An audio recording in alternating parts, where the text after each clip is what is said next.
ভূমিষ্ঠ এই বিশাল জনসমুদ্রের সভাপতি, 11 দলীয় প্রজোটের নেতা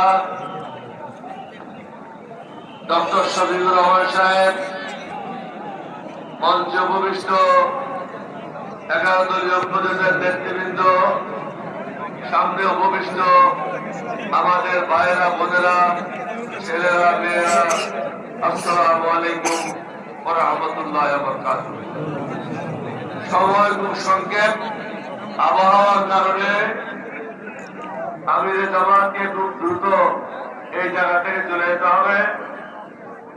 সৌভাগ্যবশত ওনার আগে আমাকে বক্তব্য দেওয়া হয়েছে, উনি আসলে হয়তো আবার হইচই শুরু হয়ে যাবে।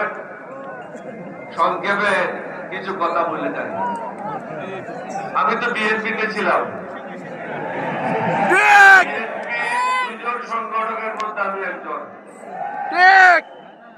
প্রেসিডেন্ট জিয়া এবং আমি দুজনেই বিএনপি করেছিলাম। মুক্তিযুদ্ধের সময় ক্যাপ্টেন ওলিয়ার হিসাবে সর্বপ্রথম পাকিস্তানের বিরুদ্ধে বিদ্রোহ করেছিলাম। শহীদ রাষ্ট্রপতি জিয়াউর রহমান সওয়ার জাহাজ থেকে অস্ত্র খালাসের জন্য তাকে নির্দেশ দেওয়া হয়েছিল। তখনও পর্যন্ত আমরা বিদ্রোহ করবো এই পরিকল্পনা চূড়ান্ত হয় নাই। তিনি যাচ্ছিলেন চট্টগ্রাম বন্দরের দিকে।